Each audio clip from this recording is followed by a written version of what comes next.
Le 11 octobre 2005, à Chazay-d'Azergues, près de Lyon, Éric Boisserand découvre sa fille Marine, 20 ans, poignardée dans le salon de la maison familiale. J'ai hurlé, tout simplement j'ai hurlé.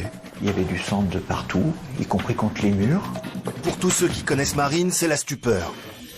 Qui pourrait en vouloir à la jeune femme au point de la tuer de 12 coups de couteau? S'agit-il d'une vengeance ou d'une dispute qui a mal tourné? D'un acte prémédité ou d'une pulsion meurtrière? Les coups sont vraiment le fruit d'une colère et d'une explosion momentanée. Quelle arme a utilisé le meurtrier? Et pourquoi a-t-il pris soin de faire disparaître certains objets? Pas d'indice, pas d'ADN, strictement rien. La justice et les gendarmes ont enquêté sans relâche, explorant toutes les pistes. Rôdeurs, vagabonds, récidivistes. Des soupçons ont pesé sur les proches. Famille, copains de classe, ex-petits amis. Ils m'ont dit, Ludovic, t'es ici, tu ressortiras pas. Les témoignages troublants ont été recueillis. C'était un homme de 30-40 ans. Le garagiste qui entend, c'est assez exceptionnel, l'auteur du crime. Quand ils ont dit que Marine était morte, j'ai dit c'est lui. De mystère en révélation, retour sur une enquête riche en rebondissements qui, 4 ans après, peut encore aboutir.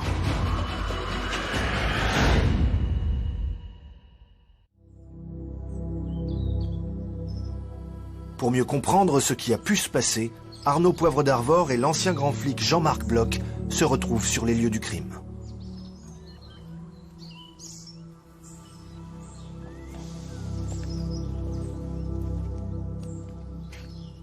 Jean-Marc, vous avez été pendant plus de 30 ans en police judiciaire, vous avez dirigé de grands services de police, dont le SRPJ de Versailles. Quelles sont vos toutes premières impressions sur ce crime? Une absence totale de logique. Je sais bien qu'un meurtre, c'est jamais logique, jamais rationnel. Ce n'est pas logique de tuer. Mais on sait qu'il y a des milieux familiaux, des situations sociales plus criminogènes que d'autres. Des gens dont le mode de vie, les habitudes, les fréquentations, les addictions peuvent attirer des ennuis. Et là, il n'y a rien de tout ça? Non. Une piscine, plusieurs voitures dans la famille, on est dans un milieu aisé, dans un quartier tranquille, et Marine était une étudiante de 20 ans, posée, à la vie calme. On ne voit rien qui puisse expliquer cette violence, mais ce n'est qu'une première impression. Et c'est en faisant le travail d'enquête qu'on se rend compte que la réalité est toujours plus compliquée. Et pour mieux comprendre, il faut remonter au tout début de l'affaire. Nous sommes le mardi 11 octobre 2005, à Chazay-d'Azergues, une belle journée d'automne. Il est un peu moins de 17 h.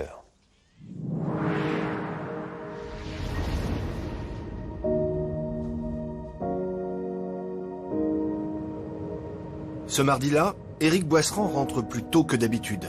Visiteur médical de profession, il a bouclé ses rendez-vous de l'après-midi pour pouvoir être de retour chez lui avant 17 h. Il a rendez-vous avec le garagiste de Chazay pour faire réparer la vieille moto qui traîne dans son garage. Sa fille Marine, 20 ans, est déjà rentrée du lycée. Sa voiture est garée dans l'allée. Il est à peine 17 h quand Éric Boisserand franchit le seuil de sa maison. J'étais étonné que la télévision soit en route et sans personne. Bon, je ne me suis pas inquiété spécialement, sachant que ma fille était là, puisque sa voiture était là. Donc je me suis occupé de la moto, je l'ai sortie, etc. Et en revenant, j'ai appelé Marine. Et c'est là que j'ai vu donc la mare de sang derrière le sofa. Et je me suis précipité, j'ai vu Marine allongée dans une mare de sang, littéralement. J'ai hurlé, j'ai paniqué complet, j'ai cherché les téléphones, j'ai pas trouvé de téléphone, j'ai repris mon portable que j'avais heureusement sous la main. Dans un réflexe désespéré, Éric Boisserand appelle le docteur Jean-Pierre Micol, le médecin de famille. Il s'exprime ici avec l'accord des Boisserand et donc délié du secret médical. Et je reçois un coup de téléphone d'Éric Boisserand, le père de Marine, qui hurle dans le téléphone et qui me dit « Jean-Pierre, viens vite à la maison, c'est très grave ». Avant de quitter le cabinet médical, Jean-Pierre Micol prévient son associé, le docteur Estanov, qui termine une consultation. J'ai pris conscience de l'urgence au ton du docteur Micol qui partait en courant en me disant « Viens avec moi, il y a quelque chose de grave chez Éric Boisserand ». Donc il y a des tons qui font qu'on sait qu'on doit y aller. Je pars à toute allure, je crois que j'ai dû griller le feu rouge sorti du cabinet. La maison est pas très loin et donc au bout de 2-3 minutes maximum, j'étais chez les Boisserand. Je me gare, je vois Eric qui s'avance vers moi sur la terrasse, en larmes, agité, et qui me dit, si je me souviens bien, « Jean-Pierre, c'est terrible, Marine s'est suicidée. »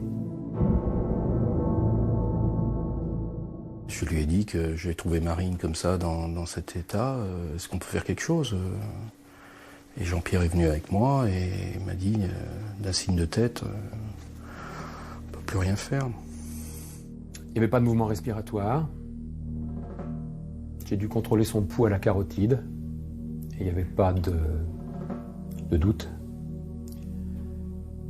Marine était décédée. Donc j'ai hurlé, tout simplement j'ai hurlé. J'en voulais à la terre entière. J'ai dit, Eric, écoute, je ne pense pas que ce soit un suicide, ne touche à rien, à mon avis c'est un meurtre.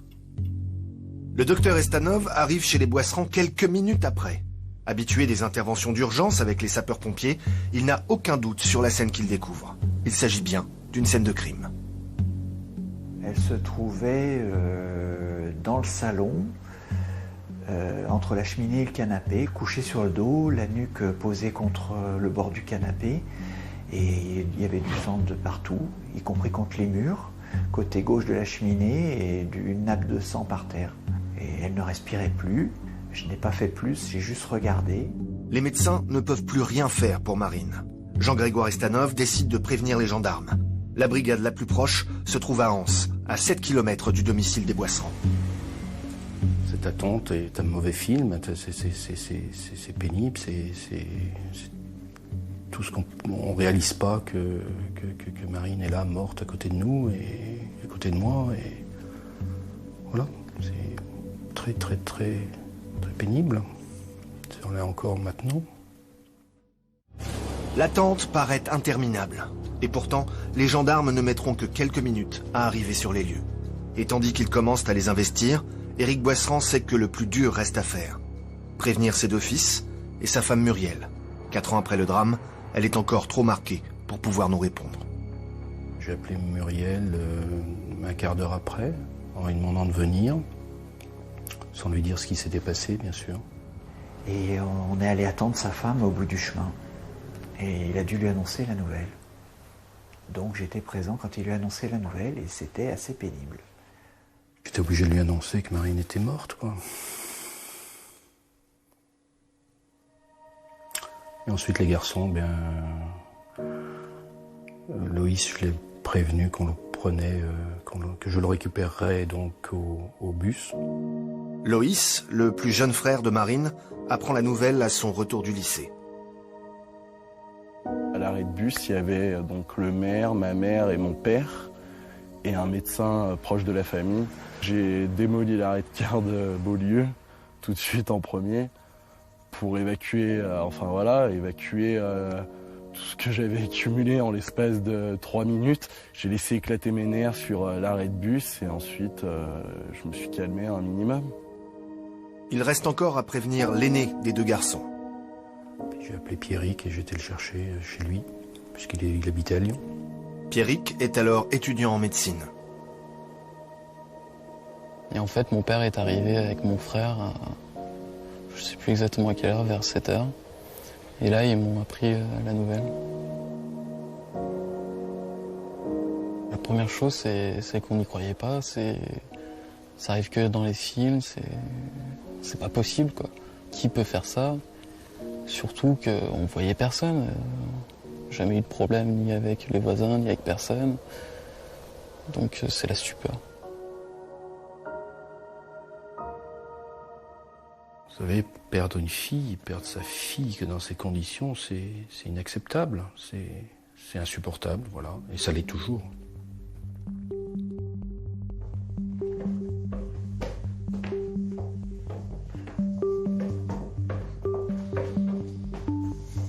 Nous sommes dans le salon de la famille Boisserand, sur la scène de crime. C'est à cet endroit précis qu'Éric Boisserand a trouvé le corps de sa fille, les pieds vers la porte-fenêtre, la tête coincée derrière le canapé. À part quelques éléments de décoration, rien n'a changé. La configuration des lieux est exactement la même qu'il y a 4 ans. On a vraiment le sentiment étrange que le temps s'est arrêté. Jean-Marc, quelle est la spécificité d'une scène de crime en intérieur, comme c'est le cas ici? C'est qu'on peut la protéger assez facilement contre des pollutions éventuelles. Si on trouve un corps en rase campagne ou dans la rue, la protection est plus difficile. Autre avantage, on est dans l'environnement familier de la victime. Oui. Donc les enquêteurs vont recueillir immédiatement toute une masse d'informations sur elle, sur sa vie. Et ils vont avoir un périmètre bien délimité pour la recherche de ces fameux premiers indices. Est-ce que la scène de crime a pu être polluée avant l'arrivée des gendarmes? C'est toujours très difficile à évaluer, surtout ici. Le corps est découvert par un proche. Imagine un peu le choc émotionnel. Dans ces cas-là, il y a souvent un phénomène de blackout. On oublie ce qu'on a fait. J'ai vu des témoins nous garantir qu'ils n'avaient touché à rien, alors que l'enquête a démontré que le corps avait été manipulé. Dans la panique, on s'agite, on piétine, on tournicote, et puis on cherche à voir, bien sûr, si la victime est encore vivante. C'est un réflexe naturel. Alors, Éric Boisserand se souvient qu'il a seulement poussé le canapé pour dégager la tête de Marine et qu'il n'a pas déplacé le corps. Et les 2 médecins qui sont arrivés 10 minutes plus tard lui ont dit surtout de ne toucher à rien. Partons du principe que la pollution de la scène de crime a été minimale. C'est un atout. Alors, en passant cette scène de crime au peigne fin, les techniciens d'identification criminelle de la Gendarmerie nationale vont recueillir des informations déterminantes pour l'enquête, dont notamment un indice qui pourrait se révéler capital. Au moment où le corps est découvert, le salon est plongé dans la pénombre. Les volets de la porte-fenêtre de gauche sont fermés et la télévision est allumée. Aucun désordre apparent, aucune trace de lutte. Tous les meubles sont à leur place. Aucun objet de valeur n'a été dérobé. Apparemment, il n'y a pas eu d'effraction. Marine est allongée là, sur le dos, tout habillée, entre le canapé et la cheminée. Le haut du corps présente une dizaine de plaies au moins, visiblement provoquées par une arme blanche. La mare de sang se détache sur le carrelage clair. La brigade de gendarmerie de Anse est sur place à 17h20. 10 minutes plus tard, les gendarmes de Villefranche-sur-Saône arrivent en renfort. On serait cru carrément dans une scène de...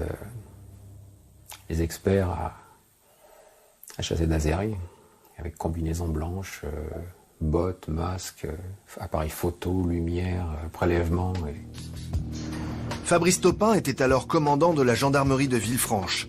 Il a fait partie des premières équipes présentes sur la scène de crime. En général, le rôle de la première équipe qui intervient, c'est le gel des lieux, ce qu'on appelle le gel des lieux, c'est-à-dire empêcher que la scène de crime, enfin dès lors qu'on a évacué la notion de secours aux personnes, mais une fois qu'il y a eu certitude du décès, on interdit l'accès à toute personne pour figer les lieux dans l'attente de l'intervention des techniciens d'investigation criminelle. Les techniciens vont inspecter les moindres recoins de la maison des Boisserands, comme l'explique Olivier Etienne, procureur de la République de Villefranche-sur-Saône, aujourd'hui en charge du dossier. On va relever toute trace d'empreinte digitale, toute trace de sang, aux fins d'analyse génétique pour essayer de déterminer un profil et comparer ce profil avec notre base de données qui se trouve dans le fichier national des empreintes génétiques. Sur la scène de crime, les enquêteurs vont relever de multiples traces. Mais le salon n'est pas exclusivement réservé aux membres de la famille.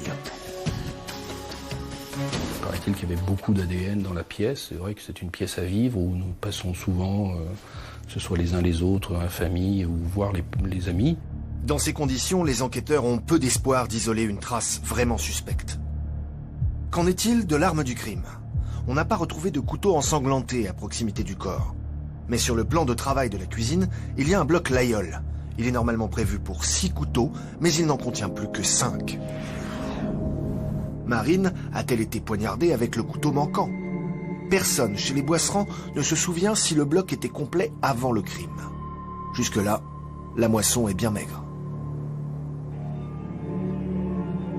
C'est sur le carrelage du salon, tout près du corps de Marine, que les enquêteurs vont trouver leur premier indice solide. Par terre, ils observent de multiples traces de pas ensanglantées. Ces empreintes vont être comparées avec les chaussures de toutes les personnes qui ont marché dans le salon depuis la découverte du corps de Marine, à commencer par celle d'Éric Boisserand, le père, et des 2 médecins qu'il a appelés. Ce travail de discrimination permet d'éliminer toutes les traces de pas, sauf une. Il pourrait s'agir de l'empreinte du tueur. Mais comment exploiter un tel indice? Bernard Ponce travaille au laboratoire de l'Institut national de la police scientifique de Toulouse. Il n'a pas travaillé sur l'affaire Boisserand, mais il est spécialisé dans l'exploitation des traces de pas dont il nous montre les grands principes. D'abord, la pointure, que l'on peut déduire facilement à partir de la taille de l'empreinte. Dans l'affaire Boisserand, ce premier examen a permis d'établir une pointure précise correspondant à un pied d'homme. Une étude plus poussée du dessin de la semelle a permis de connaître également la marque et le modèle de la chaussure. Il s'agit d'une chaussure de sport de marque américaine et d'un modèle très populaire vendu à plusieurs milliers d'exemplaires. Des informations extrêmement utiles pour l'enquête. Les gendarmes pourront, à chaque fois qu'ils pensent tenir un suspect, perquisitionner son domicile pour vérifier s'il possède des chaussures correspondant à cette description. Si c'est le cas, elles seront saisies pour être comparées avec l'empreinte retrouvée dans le salon des Boisserands. Lorsqu'il s'agit donc de chaussures de comparaison, eh bien on fait un relevé de la semelle de la chaussure. Pour ce faire, le principe consiste en fait à utiliser un léger corps gras et à en enduire la semelle.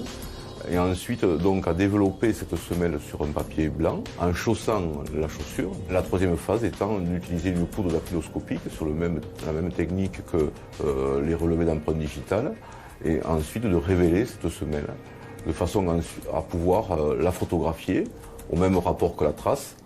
Et lorsque j'ai ensuite les deux images, eh bien, je vais chercher les points particuliers, les éléments de détail qui pourront me permettre d'identifier les deux images.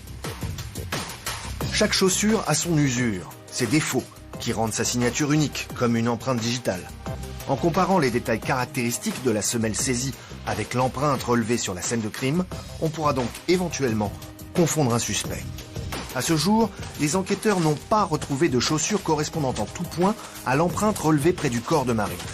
La trace de pas garde tout son mystère. Mais elle demeure un indice matériel capital dans une enquête qui en manque cruellement, comme le souligne la criminologue Anne-Rachel van der Horst, qui a épluché le dossier à la demande de la famille Boisserand. Le seul indice visible, c'est effectivement une trace laissée derrière par une chaussure. C'est une empreinte de chaussure. Est-ce que cette empreinte peut un jour ou l'autre orienter les enquêteurs vers l'auteur?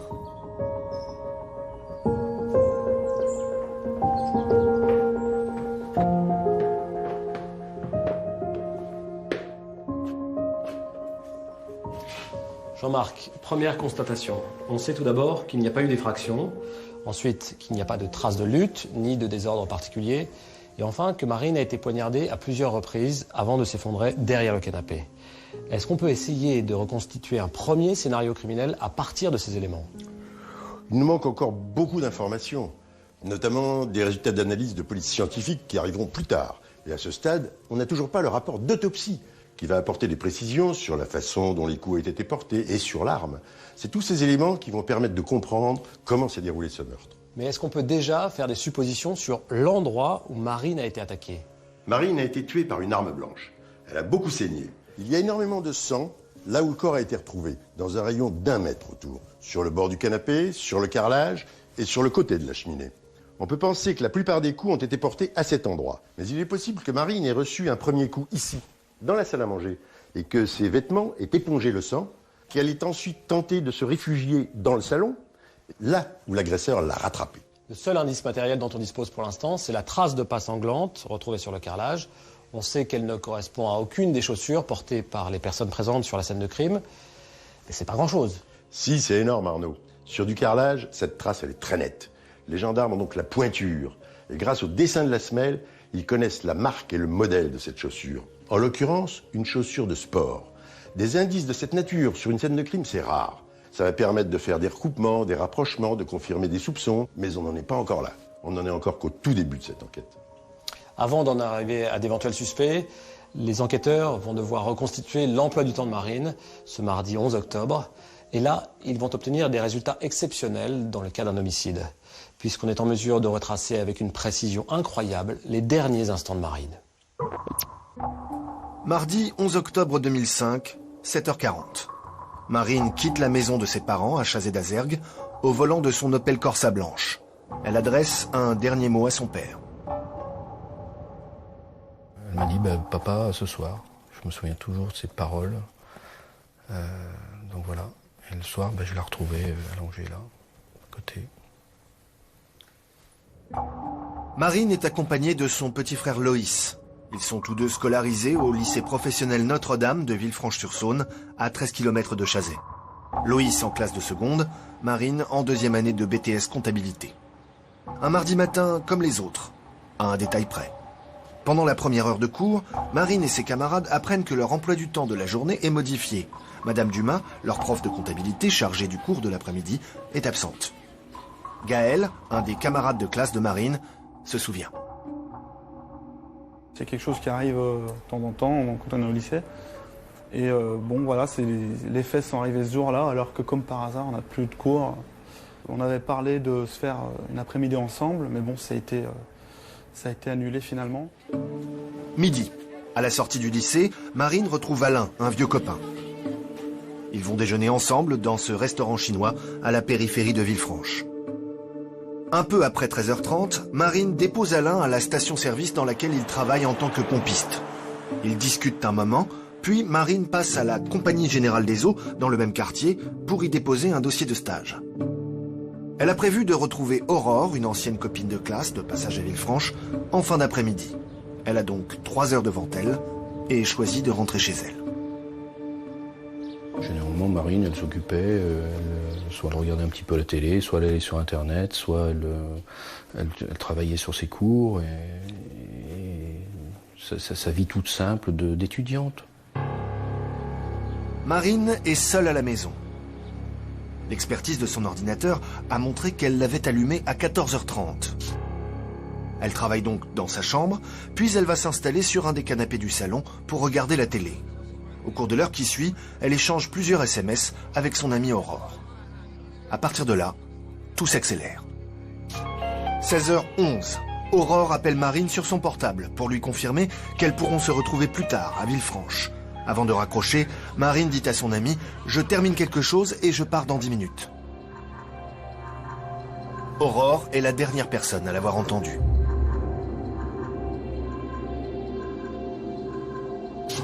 16h32, le téléphone fixe de la maison appelle le portable de Pierrick, l'aîné des 2 frères, qui vit à Lyon. Mais l'appel n'aboutit pas. Le numéro a été composé et a commencé à être envoyé, mais il a été coupé tout de suite. C'est une question que je me pose tous les jours depuis 4 ans, savoir pourquoi, quelle raison elle a essayé de me joindre, qu'est-ce que j'aurais pu faire. Marine avait-elle une question urgente à poser à son frère? A-t-elle été interrompue par une visite? À 16h36, 4 minutes après, le portable de Marine passe un appel chez ACL, le garage automobile où les Boisserand ont l'habitude d'acheter et de faire réparer leurs véhicules. Le responsable du garage, José Munoz, est tout seul ce jour-là. Je reçois un coup de téléphone. Donc je décroche, je dis allô, personne qui répond. Encore allô, allô, allô, personne. Puis j'entends des bruits sourds, une voix forte, comme si un patron disait à son employé « Fais pas ci, où tu vas ?» Un bruit sourd, en fin de compte, comme si le téléphone était dans la poche, et ça engueulait la personne qui était à côté de lui. C'était pas un gamin d'un homme 30-40 ans. Après un bruit sourd comme si ça courait ou ça marchait, et après plus rien. José Munoz a certainement entendu la voix du tueur. Dans la panique, Marine a-t-elle fait une fausse manipulation? Probable. ACL, qui commence par la lettre A, était donc en tête du répertoire de son téléphone. Quand elle passe l'appel, Marine est-elle déjà sous la menace de son agresseur? Déjà blessée? 16h43, 7 minutes plus tard. Aurore tente de joindre une nouvelle fois Marine pour la prévenir qu'elle aura un peu de retard. Le portable sonne dans le vide. À partir de ce moment-là, tous les appels aboutissent sur la messagerie. Pour l'avocat de la famille Boisserand, maître Gilles-Jean Portejoie, la succession et le minutage des appels permettent de tirer une conclusion essentielle. L'heure du crime est très claire dans ce dossier. C'est une des rares certitudes que nous avons Le crime, à mon avis, se déroule à 16h35, 16h36, 16h37. Le point culminant, c'est le coup de fil qui est passé, de manière accidentelle, à mon avis, par le portable de Marine, à ce garagiste qui prend la communication et qui entend, c'est assez exceptionnel, en direct, en quelque sorte, l'auteur parler, crier, l'auteur du crime. Là, on a cet élément qui me paraît un élément primordial, mais difficile à exploiter. 17h. Éric Boisserand rentre chez lui et découvre le corps de Marine. À quelques minutes près, il a peut-être croisé, sans le savoir, l'assassin de sa fille.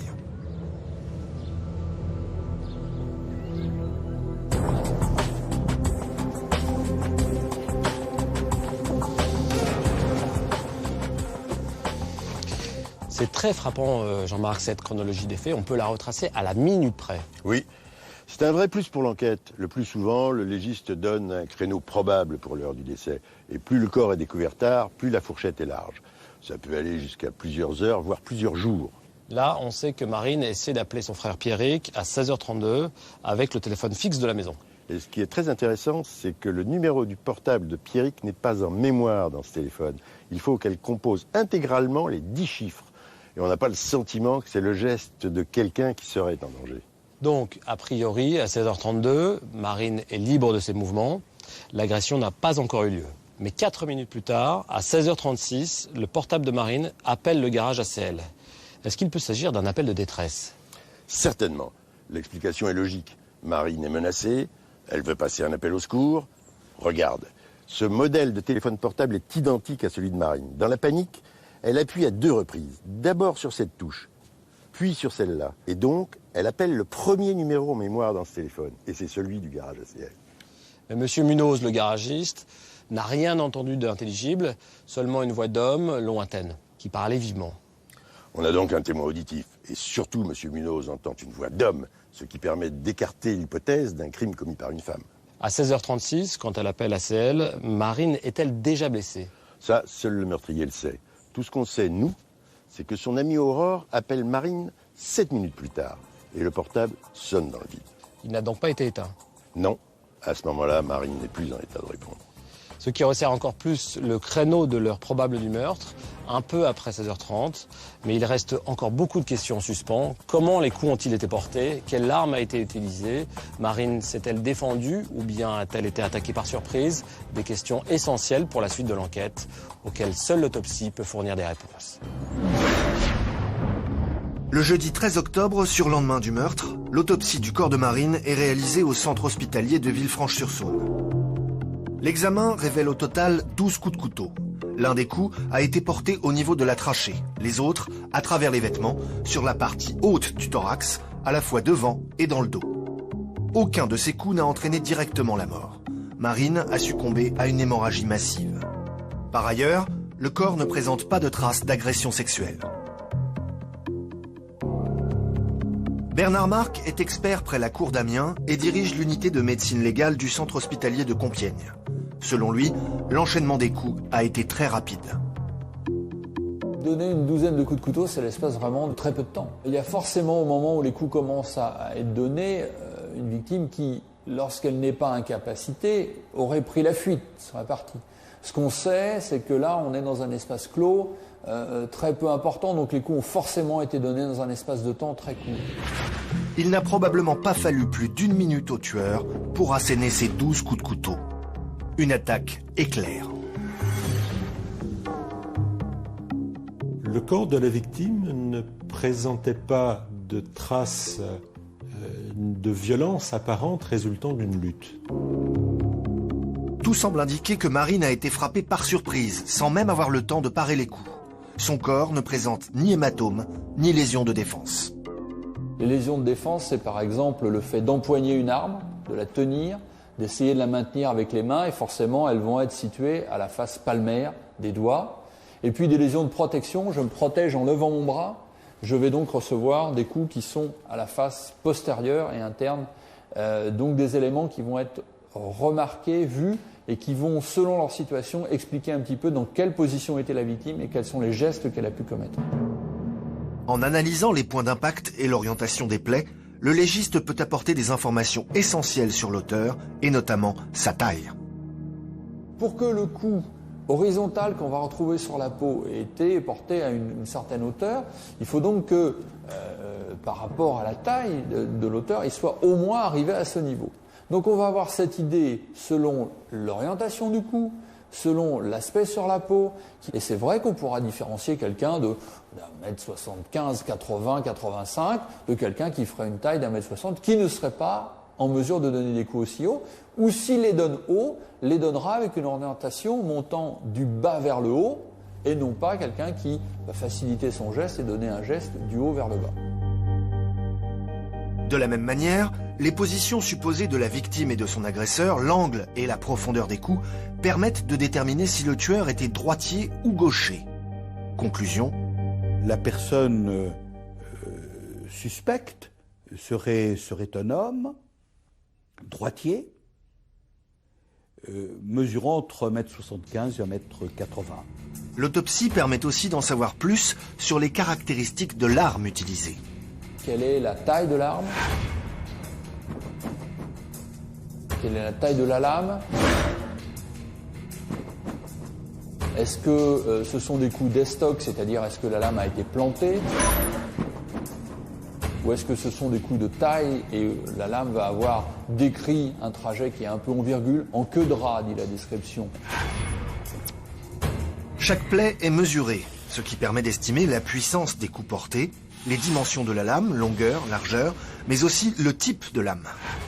Par exemple, un couteau à double tranchant va laisser une marque en forme d'ogive, alors qu'avec un couteau à simple tranchant, le talon marquera un bord droit.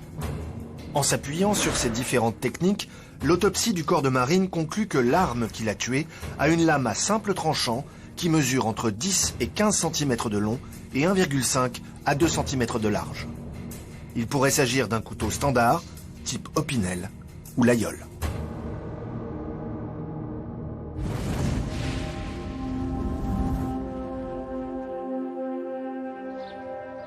Jean-Marc, on a constaté qu'il manquait un couteau correspondant à cette description dans la cuisine. Est-ce qu'il peut s'agir de l'arme du crime? Le problème, c'est que personne dans la famille Boisserand ne se souvient s'il ne manquait pas déjà un couteau avant les faits. En tout cas, si le meurtrier s'est servi d'un couteau qu'il a trouvé sur place, ça nous oriente vers un crime pulsionnel. Sous le coup de la colère, il a saisi la première arme qui lui tombait sous la main. Pour autant, on ne peut pas totalement écarter l'hypothèse de la préméditation. Non, car encore une fois, le couteau manquant dans la cuisine n'est pas forcément l'arme du crime. Le meurtrier a très bien pu venir avec sa propre arme. Selon nos informations, l'autopsie indiquerait qu'il s'agit d'un modèle de couteau très courant. Oui, et hélas, ça ne nous renseigne pas sur le profil du meurtrier. Beaucoup d'hommes se baladent avec un couteau dans la poche. L'autopsie a révélé 12 coups. Ça fait penser à une explosion de rage, extrêmement violente, extrêmement rapide. Un coup de folie. Pour donner 12 coups de couteau, il faut être au contact de la victime, la toucher, la sentir. C'est pas un ordre de sang-froid, c'est vraiment un déchaînement de rage pulsionnelle. Et une fois que le rage est passé, le meurtrier redescend, il reprend ses esprits. Et dans le cas de Marine, on sait qu'il a quitté très rapidement les lieux et qu'il n'a laissé qu'une seule trace derrière lui, l'empreinte de sa semelle sur le carrelage du salon. Mais les enquêteurs ne vont pas s'intéresser uniquement à ce qu'on retrouve sur la scène de crime. Ils vont aussi s'intéresser à ce qu'on ne retrouve plus, et notamment 3 objets dont la disparition n'est pas tout à fait anodine. La première absence que remarquent immédiatement les gendarmes, c'est bien sûr celle du 6e couteau du bloc de la cuisine. Le deuxième objet manquant soulève tout autant de questions. Quand Éric Boisserand a découvert sa fille, son premier réflexe a été de chercher le téléphone fixe du salon. Mais le combiné sans fil a disparu. Troisième objet manquant, le téléphone portable de Marine qui reste introuvable. Or, c'est justement depuis ces 2 téléphones qu'ont été passés les 2 appels inexpliqués au moment du meurtre. L'appel à Pierrick, le frère aîné, depuis le fixe à 16h32, puis l'appel au garage ACL, depuis le portable de Marine à 16h36. On s'en est rendu compte immédiatement, savoir qu'ils n'étaient pas là. J'ai même essayé d'appeler le soir sur le téléphone, savoir si on l'entendait, sans aucun résultat. Dès le soir du meurtre, le 11 octobre 2005, les gendarmes commencent à ratisser les environs, à la recherche du couteau et des téléphones sur lesquels ils espèrent retrouver des empreintes digitales ou des traces d'ADN. Ils étaient, je crois, 100 ou 120 personnes à chercher autour de la maison pour des indices. Le combiné de la ligne fixe, se trouvant hors de portée de sa base, ne peut plus recevoir d'appel. Il n'est donc pas localisable. Le seul moyen de le retrouver, c'est le ratissage systématique des alentours de la maison et l'utilisation de détecteurs de métaux. Même chose pour le couteau. En revanche, il est possible de localiser précisément un téléphone portable. David Nakache, expert en informatique et en téléphonie, nous explique le principe de cette technique appelée la triangulation. Alors, pour localiser un téléphone qui aurait été jeté et qui serait immobile, on procède de la façon suivante. J'ai représenté 3 stations de base qui ont chacune dans son périmètre un certain nombre de téléphones mobiles. Alors, intéressons-nous à ce téléphone mobile qui se trouve ici au centre. Ce qu'on va faire, c'est qu'on va demander à ces 2 stations de base, la bleue et la verte, de mesurer la puissance du signal reçu. Et donc, on va pouvoir inférer qu'il est beaucoup plus proche de la bleue que de la verte. Mais cette première mesure fournit 2 positions possibles pour le téléphone recherché. Afin de déterminer la bonne position, il faut utiliser une 3e antenne. C'est cette technique que vont appliquer les gendarmes pour localiser le portable de Marine. Et ils ont cherché, dans un premier temps, je crois qu'il y avait à peu près 10 km², ce qui était énorme. Et puis ça s'est affiné à 1 km² autour de la maison, et plus spécialement au sud de la maison. Malgré les efforts déployés, on ne les a jamais retrouvés. Je dis au juge, battons-nous, employons d'autres moyens. Il est impensable qu'on ne puisse pas retrouver physiquement, matériellement, ces 2 téléphones qui sont à quelques centaines de mètres de la maison. Et au jour d'aujourd'hui, on ne les a toujours pas. Comment expliquer cet échec? Entre le téléphone et les antennes qui reçoivent le signal, il peut y avoir des obstacles. Pierres, arbres, talus, lignes à haute tension. Le signal peut être perturbé, affaibli, et la triangulation est faussée. Mais le principal problème, c'est la durée de vie de la batterie. Celle du portable de Marine a tenu une dizaine de jours, puis l'appareil s'est éteint. Sans signal, il n'est plus possible de le géolocaliser. J'ai essayé de chercher moi aussi de mon côté. J'ai fait tout le tour de la maison, j'ai cherché aussi dans le moindre fourré. J'ai même élagué une partie du petit bois qui est derrière, enfin du petit taillis qui est derrière. Les factures téléphoniques remontant aux semaines précédant le meurtre ont été épluchées sans apporter d'indices déterminants. Après 4 années, les chances de déceler l'ADN du tueur sur l'un des téléphones sont proches de 0. Pourtant, si on le retrouvait, le portable de Marine pourrait encore relancer l'enquête. Tout ce qui est téléphonie, de manière générale, ça peut nous amener, oui, à établir des contacts, des fréquences d'appel, identifier des correspondants, donc nous orienter sur de nouvelles pistes. Comme tout ado, son portable, c'était son portable. Je veux dire, je pense qu'il y avait tous ses secrets dedans, il y avait tous ses contacts, etc. Enfin, c'était son livre intime. David Nakache, notre expert en téléphonie, nous démontre qu'on pourrait encore retrouver des informations décisives dans le portable de Marine, y compris des messages que l'on croyait effacés. Alors, supposons qu'on ait trouvé le téléphone mobile de la victime, on peut extraire du téléphone mobile la carte SIM. On rentre la carte SIM dans un adaptateur spécifique qui nous permet de la lire avec un logiciel d'analyse et on insère la carte. Alors maintenant, je vais commencer par examiner le contenu de la carte. Je vais explorer les messages GSM qu'il y a à l'intérieur de la carte. À première vue, la carte SIM utilisée pour la démonstration ne contient qu'un seul SMS.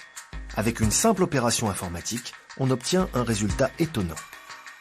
On voit que tout d'un coup est apparu ici un message que je peux lire. David, bonne année 08, etc., etc. Donc ça, c'est un message qui a été effacé et je l'ai ressuscité en disant à la carte que ce message-là n'était finalement pas effacé. Malgré le fait que le téléphone soit hors tension, des informations restent et y résident pendant très très longtemps. Pour la famille de Marine, comme pour la criminologue Anne-Rachel van der Horst, il est capital de poursuivre les recherches afin de retrouver le fameux portable. Pourquoi il a pris justement soin de faire disparaître cet objet? On peut supposer 2 raisons. Soit il y a des éléments dans ce téléphone qui sont des indications sur les auteurs, sur l'auteur, soit l'auteur n'a pas voulu que les téléphones restaient dans la maison auprès de la victime pour éviter qu'elle appelle au secours. Elle n'était peut-être pas encore décédée au moment où lui, il a quitté la maison. 4 ans plus tard, le portable rouille peut-être encore, sous un arbre ou dans un fossé, à quelques centaines de mètres de la maison des Boisserand.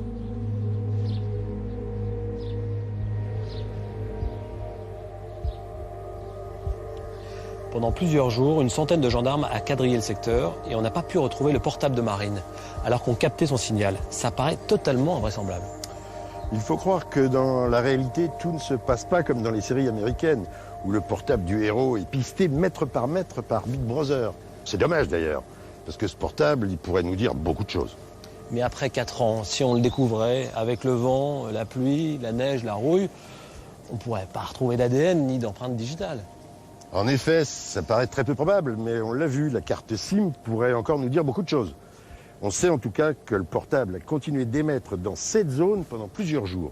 Et il est sûrement encore quelque part, par là, sous un tas de feuilles, dans un buisson, peut-être même à quelques mètres de nous. Des promeneurs, des chasseurs ou des riverains ont pu tomber dessus. Quelqu'un aurait pu ou pourrait encore le découvrir demain, par hasard, en allant cueillir des champignons ou en promenant son chien. Cette personne doit se faire connaître auprès des enquêteurs. Parce que si on retrouve ce téléphone, ou bien sûr le couteau dont le meurtrier s'est servi, ça pourrait permettre de remonter jusqu'à lui. Mais ce n'est pas le seul espoir dans cette enquête. Non. On est dans une zone calme, mais pas inhabitée. Dans un coin comme celui-ci, toutes les allées et venues inhabituelles sont remarquées. Un visage qu'on ne connaît pas, une voiture qu'on voit pour la première fois. Et justement, en faisant leur enquête de voisinage, les gendarmes vont recueillir des témoignages très intéressants, en particulier celui d'une voisine qui habite au bout du chemin et qui est persuadée d'avoir vu le tueur. Chazé-d'Azergues est un petit village de 4000 habitants à une vingtaine de kilomètres au nord de Lyon. Une bourgade tranquille, plutôt résidentielle. La demeure des Boisserand est relativement isolée à la périphérie du village. Sans clôture ni alarme, elle est vulnérable aux intrusions. Mais Marine prenait toujours les précautions indispensables. Marine, quand elle était toute seule, de toute façon, elle s'enfermait. Donc, d'ailleurs, la clé était encore sur la porte. Donc elle a ouvert à quelqu'un. La porte-fenêtre qui sert de porte d'entrée ne peut pas être simplement claquée. Pour la refermer, il ne faut pas abaisser la poignée, mais la relever. Or, Éric Boisserand est formel, quand il est rentré chez lui, la porte était fermée. Avant de quitter les lieux, le tueur a donc eu le soin de relever la poignée.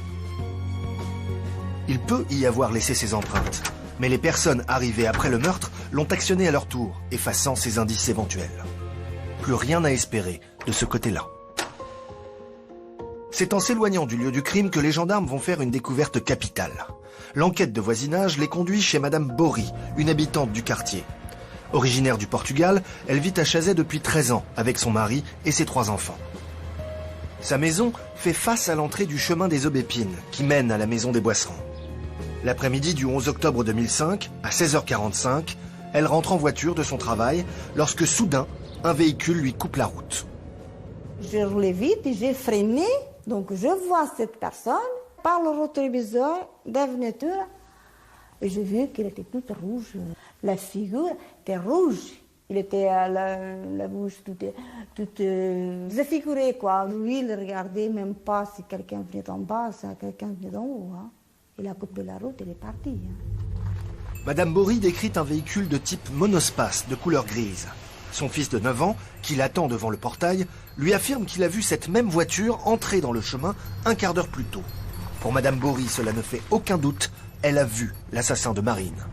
Quand ils ont dit que Marine était morte, je dis c'est lui. Moi je dis c'est lui. Madame Bory a pu fournir aux enquêteurs une description physique du conducteur.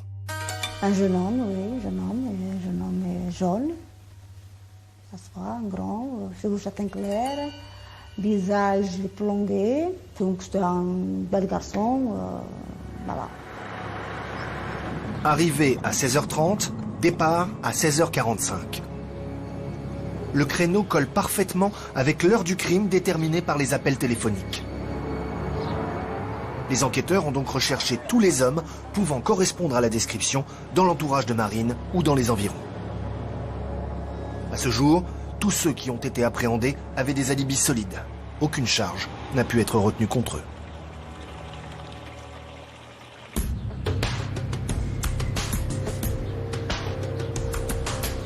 Jean-Marc, avec tous les éléments dont on dispose maintenant, nous allons essayer de reconstituer la séquence criminelle pour visualiser les différentes étapes du meurtre.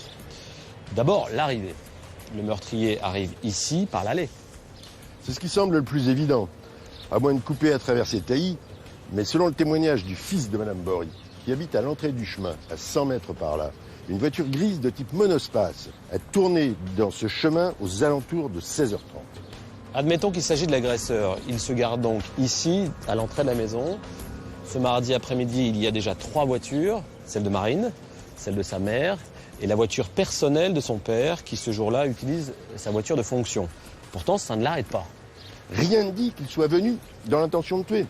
Et rien ne dit non plus qu'ils ne connaissent pas suffisamment les habitudes de la famille pour savoir que Marine est seule à ce moment-là. Éric Boisserand dit que quand elle est seule à la maison, sa fille a l'habitude de s'enfermer à clé. Et quand il rentre à 17h, il constate que cette porte n'est pas verrouillée. On n'a pas trouvé de traces d'effraction. Marine a donc ouvert la porte elle-même. Donc on peut penser qu'elle connaissait son agresseur? C'est ce qui paraît le plus logique. Mais il faut faire attention. Un inconnu a pu employer la ruse pour la convaincre d'ouvrir cette porte. Un colis à livrer, ma voiture est en panne, est-ce que je peux utiliser votre téléphone? En tout cas, elle l'ouvre.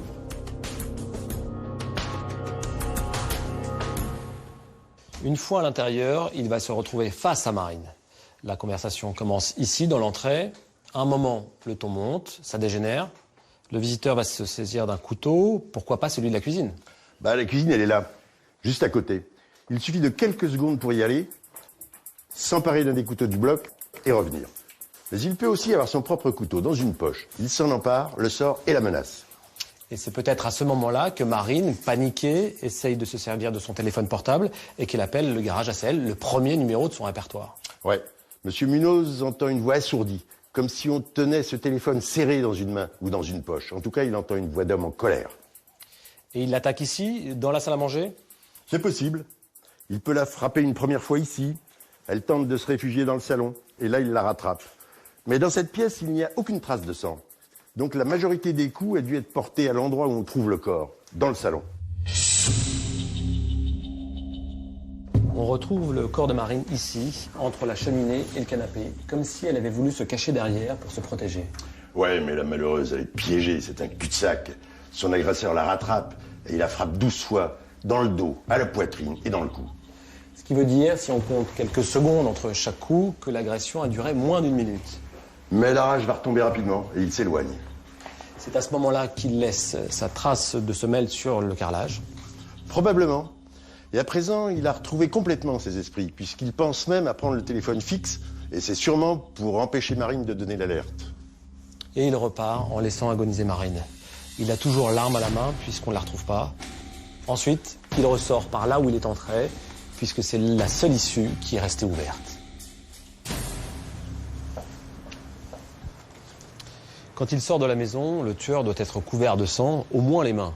Comment se fait-il qu'on n'ait pas retrouvé de traces sur la poignée de la porte? Il a pu actionner cette porte avec son coude, par exemple. Et puis, tout s'est passé très vite, quelques minutes à peine. La porte-fenêtre a aussi pu rester ouverte pendant ce temps-là. Mais quand Éric Boisserand rentre chez lui, un quart d'heure plus tard, cette porte est bel et bien fermée. Le meurtrier peut aussi s'être lavé les mains dans la piscine. Avec une telle quantité d'eau, le degré de dilution ne permet pas de retrouver de traces de sang dans l'eau. Ensuite, il referme la porte. À notre connaissance, s'il y a eu des relevés d'empreintes digitales sur cette poignée, ils n'ont rien donné. Ensuite, le meurtrier s'en va comme il est venu. Ouais, Madame Bory dit que vers 16h45, elle voit un monospace gris quitter le chemin à vive allure en direction du village de Charnay. Avec cette reconstitution, on a vraiment l'impression que Marine pouvait connaître son agresseur. C'est une hypothèse qui colle plutôt bien avec ce qu'on observe sur la scène de crime. Pas d'effraction, pas de lutte. Le tueur semble connaître les lieux et les habitudes de la famille, mais c'est en creusant dans la vie de Marine, dans son passé et ses relations, qu'on pourra tenter de le confirmer. Il faut donc interroger ses proches, ses amis, ses ex, pour savoir qui elle était vraiment. C'est ce travail indispensable à l'enquête qu'on appelle la victimologie, un travail difficile puisque d'une certaine façon, il va redonner vie à la victime. En octobre 2005, Marine mène une vie d'étudiante apparemment heureuse, entourée de sa famille et de ses amis. Pour eux, elle restera toujours cette belle jeune femme de 20 ans, élancée, aux cheveux blonds et au regard clair. Belle, intelligente, un très joli visage. Elle était heureuse de vivre. Ouverte d'esprit. Tout le temps active. et franche, très franche. Moi j'ai des souvenirs de soirées où autour d'une tablée on rigolait. C'était des très bons souvenirs. Née à Lyon le 29 mars 1985, Marine grandit dans la maison familiale de Chazay avec ses deux petits frères, Pierrick et Loïs. Une enfance sans nuages. Marine, quand elle était toute petite, elle courait partout. C'était la petite sportive, c'était le petit bout d'entrain. On les courait après tout le temps, jolie comme tout et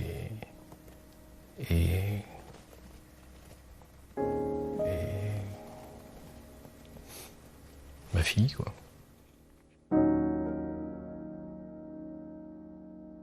Avec Loïs, le dernier, elle était cul et chemise, comme on pourrait dire. Comme tout petit dernier, on est un peu plus chouchouté, donc on a plus tendance à faire des bêtises. Et pour moi, c'était celle qui venait, qui me recadrait un peu quand il n'y avait pas mes parents.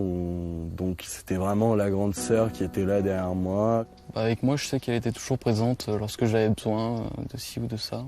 Elle avait un gros cœur et c'est ce qui la caractérise principalement.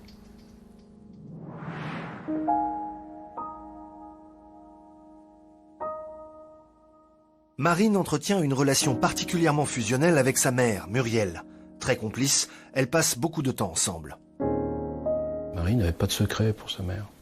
C'est vrai qu'elle se confiait moins à moi, c'est normal. Enfin, j'ai pas le même rôle. Mais il n'y avait pas de cachotterie avec Marine, jamais. Elle fait toute sa scolarité à Chazay d'Azergues jusqu'au collège. À l'adolescence, elle connaît quelques difficultés et s'oriente en BEP de comptabilité au lycée Notre-Dame de Villefranche-sur-Saône. Elle trouve une motivation nouvelle pour ses études et obtient un bac STT. Puis poursuit en BTS de comptabilité avec un objectif en tête, devenir expert comptable. Elle était certainement ambitieuse, oui. Pour aller jusqu'à expertise comptable, ça fait quand même un sacré nombre d'années d'études. Et elle était très appliquée et puis elle faisait le travail comme il le fallait, quoi. Contrairement à certains autres. Moi-même. Marine est bien dans sa peau. Pas de soucis d'argent, pas d'angoisse. Y a-t-il dans cette vie apparemment si sage une zone d'ombre qui pourrait expliquer la rage avec laquelle elle a été attaquée? Dans sa vie, on ne trouve rien de spécifique. Elle n'a pas fait du mal à quelqu'un. Elle n'était pas dans des réseaux criminels, voire obscurs.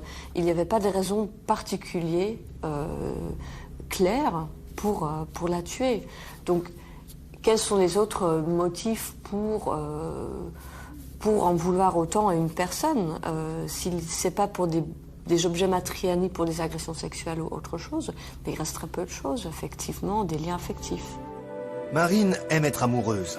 Elle plaît aux garçons et ne reste jamais très longtemps célibataire. Depuis l'adolescence, elle a eu plusieurs aventures, plus ou moins sérieuses, plus ou moins passionnées. Ludovic Pierrefeu est son dernier petit ami en date. Ils étaient dans la même classe. On était vraiment très souvent ensemble. On était, presque toute la journée, on était ensemble. Et ensuite, c'était pas tous les jours, mais ça arrivait, je sais pas, peut-être une ou deux fois par semaine que l'un allait chez l'autre, quoi.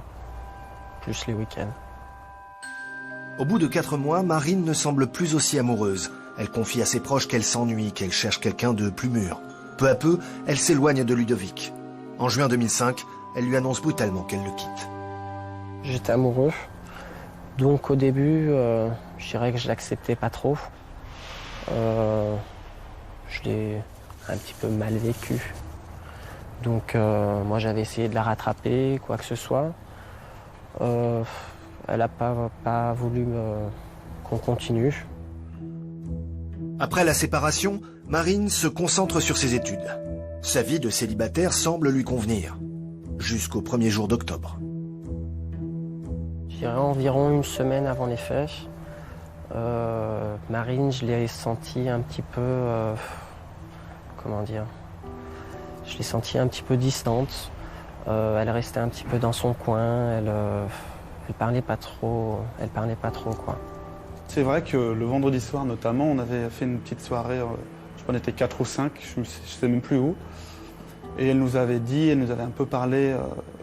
Elle nous avait dit une phrase du genre... de toute façon, mes problèmes, ça vous intéresse pas, vous vous en foutez. Alors que pas du tout, donc elle s'était un peu braquée. Mais bon, c'est sûr qu'avec le recul, maintenant, on se dit qu'on aurait dû pousser un peu dans le discours, quoi, dans la discussion. A-t-elle eu des problèmes qu'elle aurait cachés à sa famille, et même à sa mère, à qui pourtant elle dit tout? A-t-elle eu un différend avec quelqu'un, suscité des jalousies, des rancœurs?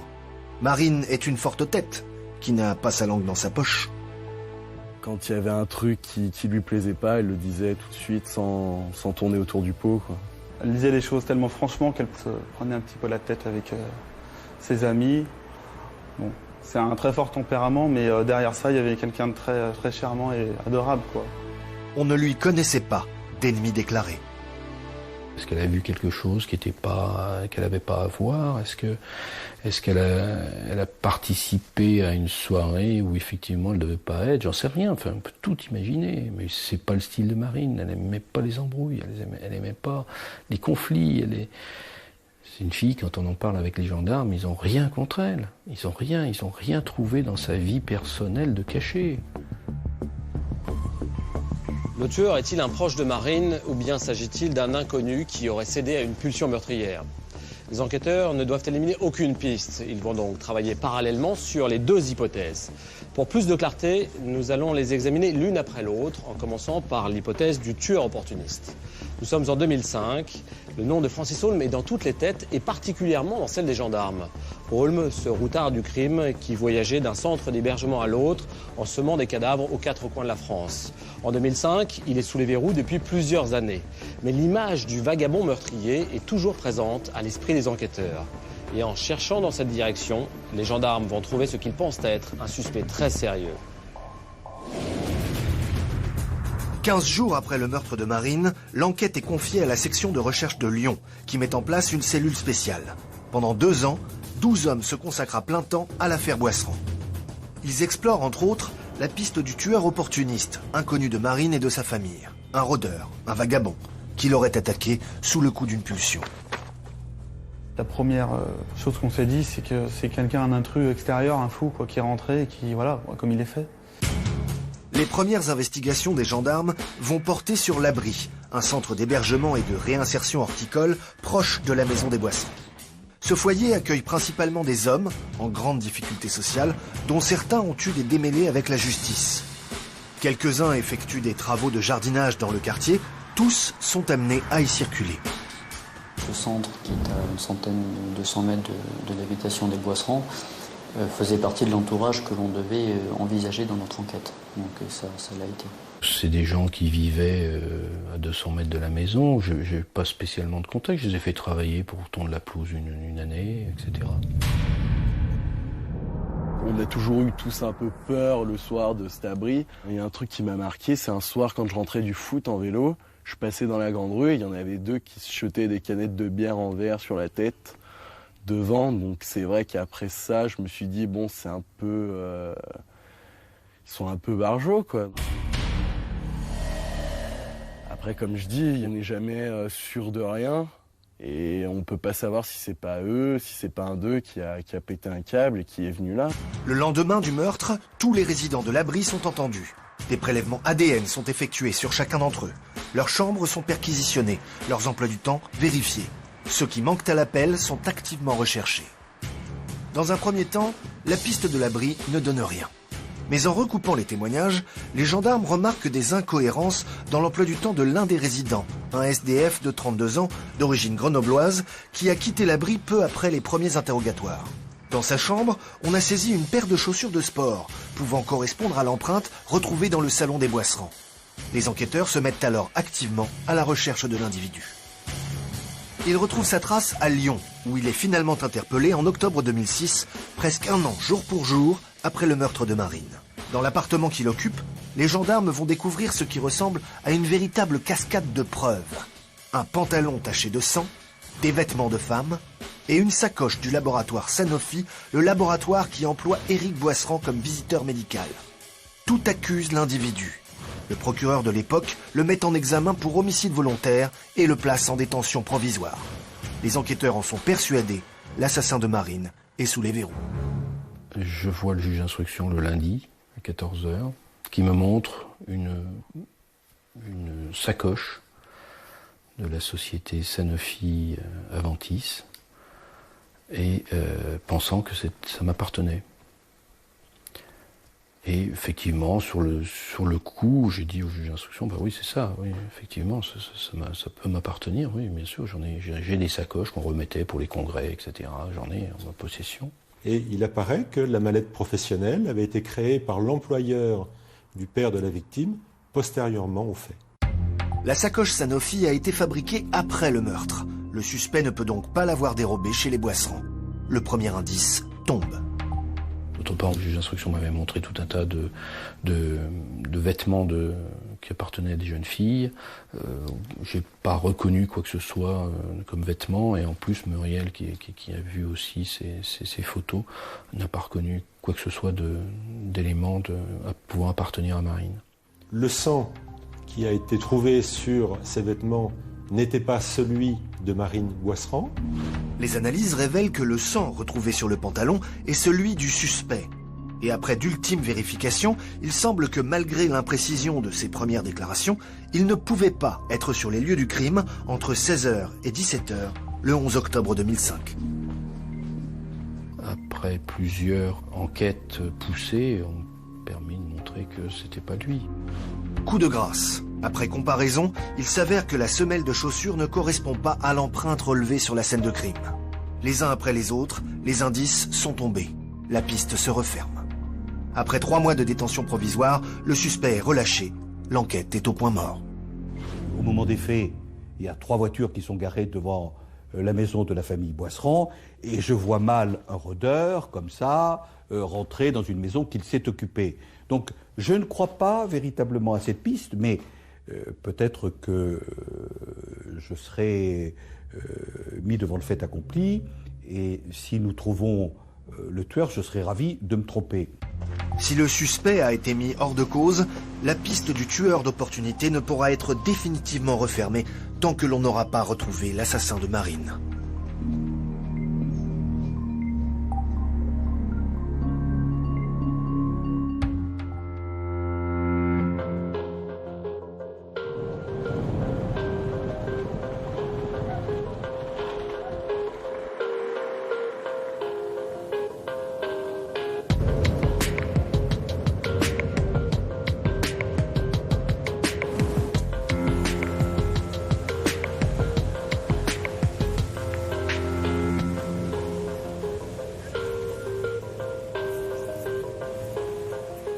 Jean-Marc, dans les premiers temps de l'enquête, la piste du tueur opportuniste a semblé donner quelques résultats, mais le principal suspect a finalement été écarté. Reste la deuxième hypothèse, est-ce que selon vous, Marine pouvait connaître son agresseur? C'est une hypothèse intéressante, parce que même parmi ses proches, très peu savent que Marine est chez elle ce mardi après-midi. Je rappelle qu'elle était censée être en cours, et la classe n'a été prévenue que le matin même de l'absence du professeur. Donc les seuls qui sont au courant sont ses camarades de lycée.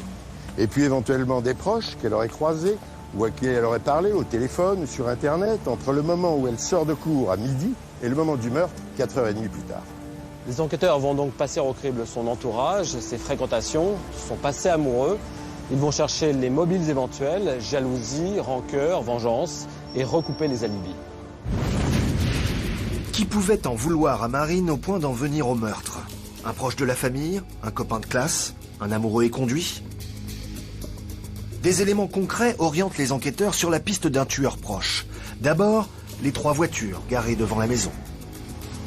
Il y avait mon véhicule personnel qui est le véhicule familial, l'ancienne voiture de Muriel, donc il y avait cette deuxième voiture, et la troisième voiture c'était donc la voiture de Marine.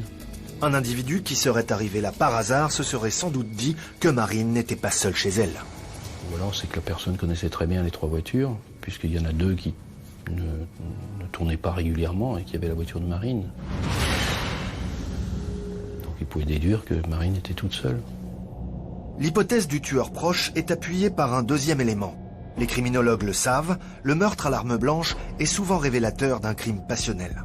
Il y a des statistiques très objectives que sur 300 affaires d'homicide, à peu près 45% sont par moyen d'armes blanches, et sur ces 45%, 80% sont des affaires des personnes proches, voire familles des victimes. Donc à partir du moment où un crime est commis, tous les proches vont faire l'objet de vérifications de manière, à charge comme à décharge, qui est le but de l'information, pouvoir vérifier s'ils ont pu ou pas commettre les faits. Un à un, les membres de la famille Boisserand sont entendus. Mais certainement, j'ai été soupçonné. Ma femme a été soupçonnée au même titre que moi, même les garçons, je veux dire, la famille proche, ce qui est logique. Mon emploi du temps a permis de dire que je n'étais pas là. Enfin, je veux dire, on n'en a pas reparlé après, les gendarmes n'en ont jamais parlé. Après vérification de son emploi du temps, Muriel Boisserand est mise hors de cause, tout comme ses deux fils. Mais si Loïs, le plus jeune, n'est pas suspecté personnellement, les gendarmes se posent quelques questions sur ses fréquentations. Car à l'époque, Loïs consomme du cannabis. Ils ont vidé, retourné ma chambre et ils croyaient vraiment que c'était à cause de ça, que j'avais des dettes et tout ça. Et je leur ai dit, j'ai aucune dette, je suis un gosse, je suis un enfant sage, un enfant sage. Je sais que je suis pas un saint, mais je suis un gamin de Chazet qui fume des joints le soir avec ses potes et voilà. Enfin, j'ai rien fait de mal, j'ai jamais eu. Je verrais pas pourquoi j'ai de dettes alors que je vends pas. Enfin, je suis pas le dealer de Chazet. Je suis juste un petit consommateur de rien du tout. Envisageant un règlement de compte lié au trafic de drogue, les gendarmes s'attarderont longtemps sur cette piste, mais elle se révélera totalement stérile. Les auditions sont ensuite étendues aux oncles, tantes, cousins, puis aux connaissances communes de la famille et aux amis de Marine, et enfin à ses camarades de classe, car ils étaient les premiers à savoir que Marine n'aurait pas cours cet après-midi-là, et qu'elle pourrait donc se retrouver seule chez elle. Chaque élève est entendu, tous doivent se prêter à un test ADN. J'ai été interrogé longtemps, et j'ai l'impression d'être inutile, quoi. Et on voit en face que les gendarmes... ils disculpent personne au début, donc c'est vraiment difficile. Les enquêteurs, en fait, ils cherchent le maximum d'indices possibles, mais ils cherchaient beaucoup d'indices physiques, quoi, des pas, des chaussures. Ils ont beaucoup regardé les chaussures à un moment donné. Gaël possède justement une paire de chaussures de sport du modèle recherché. Mais le test de comparaison avec l'empreinte se révélera négatif. Pour chacun des amis, les alibis sont recoupés. Aucun soupçon sérieux ne résiste à l'examen. Le meurtrier pourrait-il être un prétendant ou un ex-petit ami? Cette passion que l'examen des coups met en avant, tout cela m'incite à penser que ça émane de quelqu'un qui pouvait avoir pour Marine de vrais sentiments d'affection et de tendresse. Tous les garçons qui ont eu une aventure avec Marine sont entendus. Parmi eux, les enquêteurs s'intéressent de très près à Ludovic, le dernier petit ami et conduit par Marine. Il connaît bien la maison, il savait que Marine n'avait pas cours cet après-midi-là puisqu'il était dans sa classe. Il avait tenté à plusieurs reprises de la reconquérir et on sait que Marine s'était montrée dure avec lui, même après la rupture. Au bout de 5 mois d'enquête infructueuse, Ludovic apparaît aux yeux des enquêteurs comme le seul suspect sérieux. Sans autre piste valable, il est placé en garde à vue. Ils m'ont dit, Ludovic, si tu es ici aujourd'hui, c'est pas pour rien, on n'est pas venu te chercher à ton domicile pour rien. Il faut que tu nous dises ce qui s'est réellement passé, puisque de toute manière, quoi qu'il arrive, ça continue, tu ne reverras pas la lumière du jour. Donc on a refait tout l'emploi du temps, ils m'ont dit que c'était intenable, tout ça, pour faire pression. Donc au bout des 24 heures, on ne mange pas beaucoup, on ne boit pas beaucoup, on est très faible. Donc ils faisaient pression et à un moment donc je leur ai même dit que c'était moi parce que je pouvais plus quoi. Et donc les gendarmes m'ont dit non Ludovic, si tu nous dis que c'est toi, il faut réellement que ce soit toi, faut pas que tu nous dises ça parce qu'on fait pression ou quoi que ce soit. Ludovic a effectivement craqué sous la pression. Mais ses aveux ne suffisent pas. Les ultimes vérifications sur son emploi du temps ne permettent pas d'alimenter les soupçons qui pèsent sur lui. Après 33 heures de garde à vue, il est relâché. Reste une hypothèse, celle que les enquêteurs appellent d'habitude la personne X, un individu effectivement proche de Marine, mais dont elle n'aurait parlé à personne. Moi je pense qu'elle le connaissait, que nous peut-être pas. Parce que moi, je connais tous ses amis qui étaient au lycée avec moi, donc. Et je voyais pas, il y en avait pas un qui était plus dangereux que les autres. Je les connaissais pas tous, ses amis. Maintenant, bon, elle allait en boîte, elle allait à droite, à gauche, elle était quand même dans sa vie sociale, de boîte de nuit aussi, enfin, comme tout enfant de 20 ans. Tout ce qui peut fournir des informations sur les fréquentations de Marine, ses états d'âme ou d'éventuels conflits est passé au crible. Son journal intime est saisi, ses factures de portable épluchées, tous les ordinateurs de la maison sont expertisés. En vain. Pourtant, sa famille reste convaincue que quelque chose a forcément échappé aux enquêteurs. Il y a plusieurs faits troublants, à savoir son emploi du temps, qui n'était pas fixe. Elle venait d'apprendre le jour même qu'elle n'avait pas cours l'après-midi. Savoir les lieux, faut connaître pour venir ici. Donc il y a tout un tas d'éléments qui font on se pose des questions sur l'entourage. Je comprends pas certains trucs, comme par exemple la porte qui n'a pas été fracturée, donc forcément qu'elle connaissait. On n'ouvre pas à quelqu'un qu'on connaît pas. On en parle toujours avec mon épouse. Muriel est persuadée qu'aussi c'est quelqu'un qu'elle connaissait. C'est pas possible. Jean-Marc, ce qui est exceptionnel dans cette affaire, c'est qu'on a une chronologie très précise des faits. On connaît l'heure du meurtre pratiquement à la minute près. On va donc demander des alibis à la minute près. C'est un avantage pour l'enquête. Oui et non. Parce qu'à 10 minutes près, l'alibi, il tient ou bien il s'effondre. Et c'est très difficile à vérifier.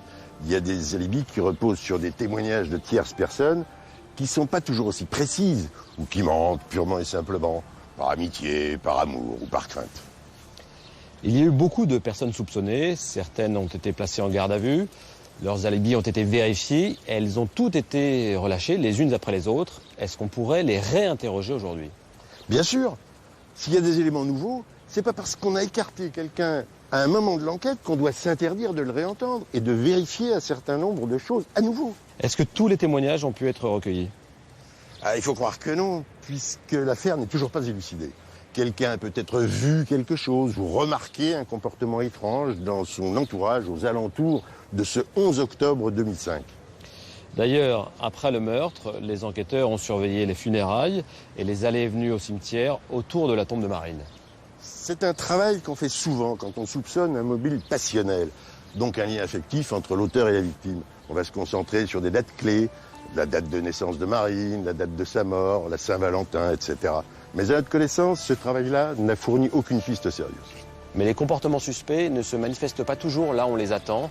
Après le meurtre, sur un site internet xénophobe, un auteur anonyme poste un message très troublant où il est question de la mort de Marine. Désormais, les enquêteurs vont devoir étendre leurs investigations sur la toile. Le matin du 12 octobre 2005, le meurtre de Marine fait la une du quotidien régional lyonnais. Dans les heures qui suivent, un site internet raciste, SOS France, le reproduit intégralement sous le titre « Marine, une de nos filles égorgée ». L'article va susciter une bien étrange réaction. Le 13 octobre, un poème dédié à l'innocence atrocement sacrifiée est posté sur le site. L'auteur l'adresse à Marine et signe du pseudonyme Monsieur Cyclopède. Ce poème ne sera découvert qu'1 an plus tard par la criminologue Anne-Rachel van der Horst, alors qu'elle entame ses recherches sur l'affaire à la demande de la famille. C'est elle qui attire l'attention des enquêteurs sur le mystérieux cyclopède. C'était un poème soi-disant adressé à une personne qu'il ne connaissait pas, mais cette personne qui a écrit ce poème connaissait énormément de détails de la vie de Marine. On voulait rester toujours ensemble, comme deux enfants qui se ressemblent. Composé dans un style au lyrisme pesant, chargé de clichés romantiques, le poème évoque une idylle brisée par le départ de celle que l'auteur nomme « petite sœur ». Mais certains passages rappellent Marine de façon troublante. On ignorait qu'au bout du chemin, il y avait d'autres hommes, d'autres terres. L'auteur emprunte la métaphore du bateau, une des grandes activités familiales. Mais le bateau s'en va, il t'emporte loin de moi. Et la dernière strophe évoque étrangement les veines et la mort. On avait l'innocence dans nos veines, en se disant comme une chaîne qui nous retiendra jusqu'à la mort. Mais le temps a été le plus fort. Qui est le mystérieux cyclopède? Un illuminé qui aurait trouvé une inspiration morbide dans le meurtre de Marine? Ou bien quelqu'un qui la connaissait personnellement? Sait-il quelque chose sur le meurtre? Y est-il mêlé? Mais le bateau s'en va et moi je reste là. C'est une piste qui est toujours en cours, qui fait l'objet d'investigations techniques et informatiques pour remonter et identifier la personne qui a pu laisser sur Internet un message abordant le thème du décès de Marine Boisserand.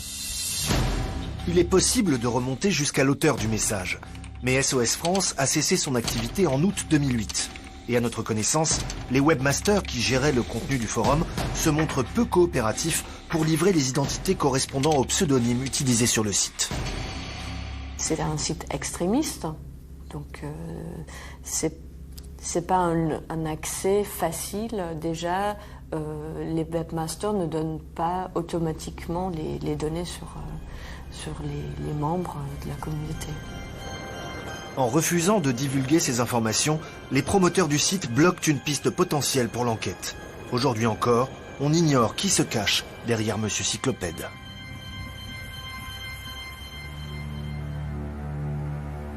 Quatre ans après ce mardi fatal d'octobre 2005, le meurtrier de Marine court toujours. Mais depuis quelques mois, l'enquête est repartie sur une nouvelle piste. Le 29 juillet 2008, le petit Valentin Crémeau, 11 ans, est poignardé de 44 coups de couteau à Lagneux, dans l'Ain, à une 60aine de kilomètres de Chazé. Quelques jours plus tard, le meurtrier présumé est arrêté. Il s'agit de Stéphane Moitoiret, un sans domicile fixe de 49 ans. Il dit obéir à des voix, se croit en mission divine. Les gendarmes vont mettre en place une cellule d'enquête pour reconstituer les déplacements de Moitoiret et chercher des rapprochements avec des meurtres non élucidés. Et ils vont découvrir qu'il existe un lien entre Stéphane Moitoiret et l'affaire Marine Boisserand.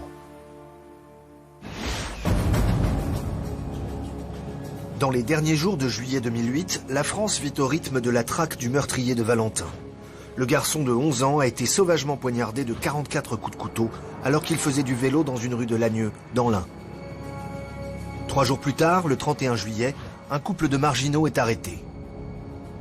Stéphane Moitoiret est mis en examen pour homicide sur mineur avec acte de barbarie et encourt la réclusion criminelle à perpétuité.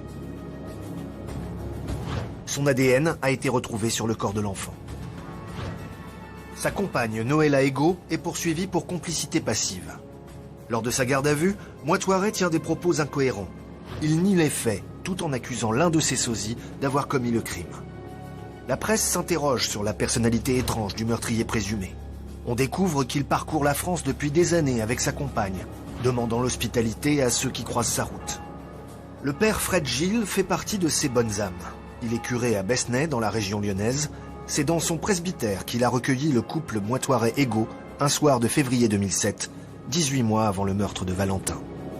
Ils avaient une tenue de marcheur, quoi. Hein. Pas sale, pas... Lui un peu hirsute et elle avec sac à dos, mais ils n'étaient pas ni trop voyants, ni trop pauvres. Ils ont passé la nuit ici. Le couple s'installe dans la salle de catéchisme.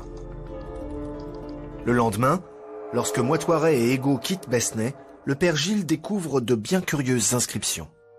Je vois sur ce tableau un gribouillon ou des choses, des écrits que je ne comprenais pas du tout. Qu'est-ce qu'ils ont voulu dire? Est-ce que c'est un message? Parce que je pensais que c'était vraiment une secte, quoi. En fait de messages religieux, les inscriptions font surtout référence au film La Guerre des Étoiles et au personnage du dessin animé Goldorak. Rien que de très inoffensif, à première vue. Je ne savais pas que, quelques mois après, eh bien, j'aurais eu affaire à ces criminels qui ont tué le petit Valentin. En août 2008, quelques jours après l'arrestation de Moitoiret, une cellule spéciale d'enquête est mise en place pour retracer l'itinéraire du couple et procéder à tous les rapprochements possibles avec d'autres crimes non élucidés commis dans la région. Très vite, les gendarmes évoquent un lien possible avec le meurtre de Marine Boisserand. Fred Gilles a accueilli le couple en février 2007, 18 mois après le meurtre de Marine. Besnay est à 20 km de Chazay. On sait que Moitoiret et sa compagne ont sillonné la région à cette période, mais pas s'ils sont passés à Chazay. 3 ans après les faits, c'est une toute nouvelle piste qui surgit. Quand le procureur de la République de Bourg-en-Bresse l'évoque officiellement au mois d'août 2008, on se dit pourquoi pas, pourquoi pas. Le modus operandi nous paraît un peu différent de celui qui est intervenu pour Marine. Mais pourquoi pas? On ne peut pas, au stade où nous en sommes, on ne peut pas dire a priori cette piste-là ne nous convient pas. On est aux aguets, on est dans l'attente et on est dans l'espérance. Il y a un rapprochement encore plus surprenant avec l'affaire Boisserand. Avant de s'établir à Besnay, Fred Gilles a été pendant 16 ans le curé de Chazet-d'Azergues. Et il connaît très bien la famille Boisserand. Fait étonnant, c'est que c'est ce même prêtre qui a baptisé mes 3 enfants. Donc j'ai des liens quand même privilégiés avec lui. Au-delà des coïncidences, on relève un certain nombre de similitudes entre les deux affaires. Un meurtre sans mobile apparent, commis avec un couteau, des coups multiples portés sur le haut du corps, et un auteur droitier qui mesure au moins 1,70 m, la taille de Stéphane Moitoiret. Les enquêteurs ont fait toute comparaison utile sur les modes opératoires, sur le cheminement de ces meurtriers qui peuvent être réitérants, de manière à déterminer s'ils ont pu croiser à un moment donné la vie de Marine Boisserand ou s'ils ont pu se rendre sur Chazet-d'Azergues. Le mode de vie errant du couple rend les vérifications difficiles. D'autre part, les déclarations de Stéphane Moitoiret doivent être prises avec prudence. Il présente de graves troubles psychiques et pourrait même de ce fait être reconnu irresponsable de ses actes. Mais pourrait-il être l'assassin de Marine? Pour la criminologue Anne-Rachel van der Horst, qui travaille pour l'avocat des Boisserand, c'est peu probable. En s'attaquant à Valentin, Moitoiret a cédé à une pulsion. Il avait besoin de tuer. Et il allait tuer celui qui passait. Et c'était malheureusement ce petit garçon. Tandis que Marine, elle était chez elle, elle était dans une maison protégée, avec les fenêtres et les portes fermées. La probabilité que ce soit une personne comme Moitoiret, ou voire Moitoiret, me semble peu possible.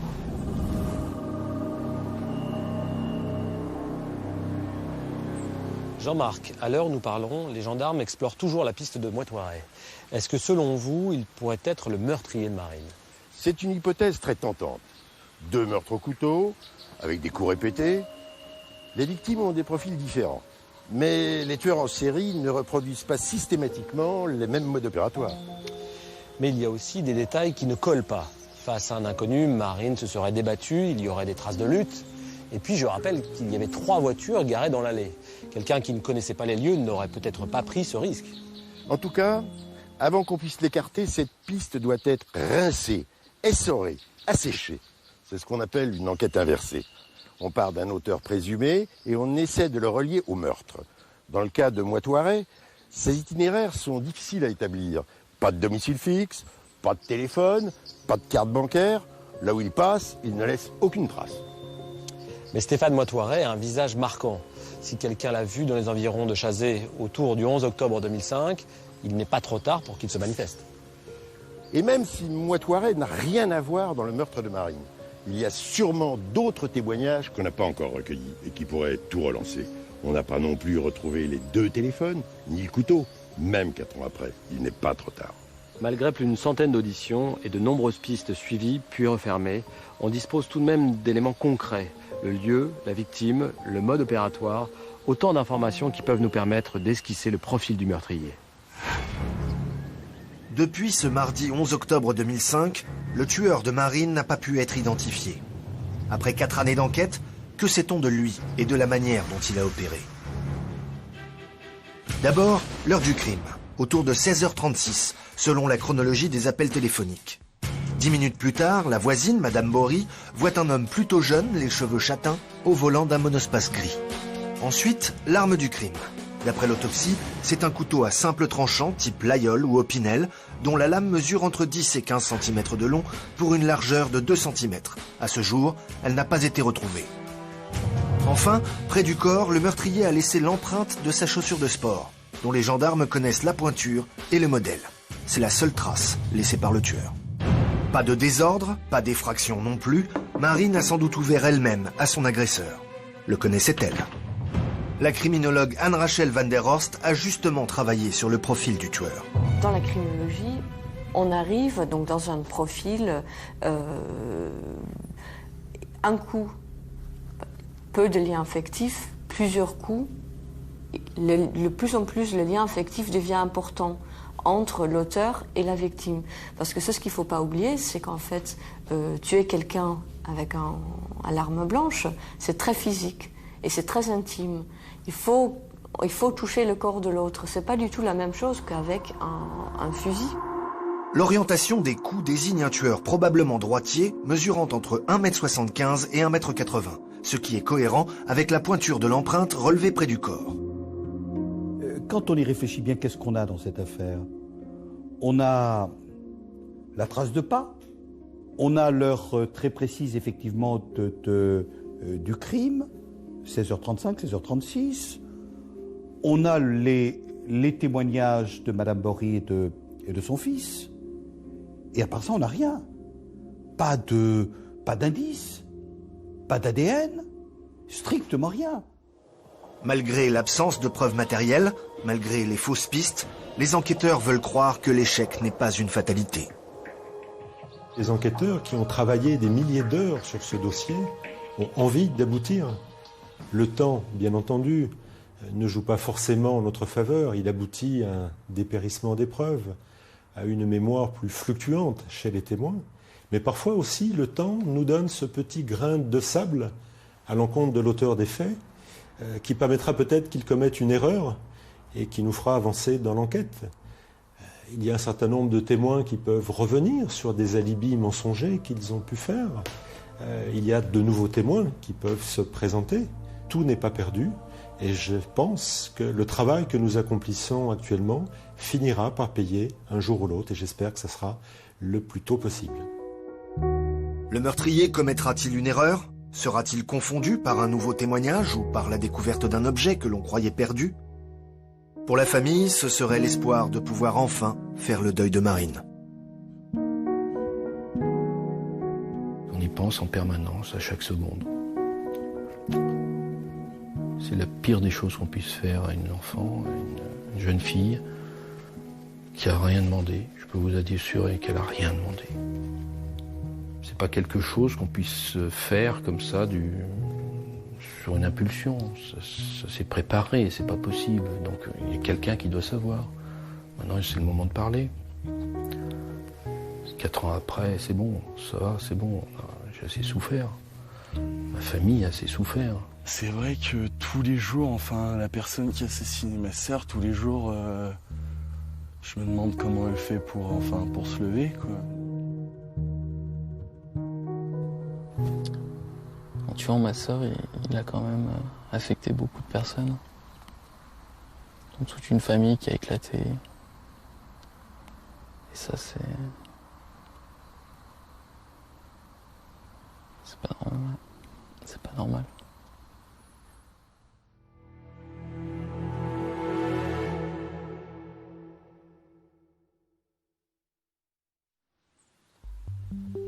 Éric Boisserand, vous habitez toujours ici, dans cette maison, où vous avez découvert le corps sans vie de votre fille.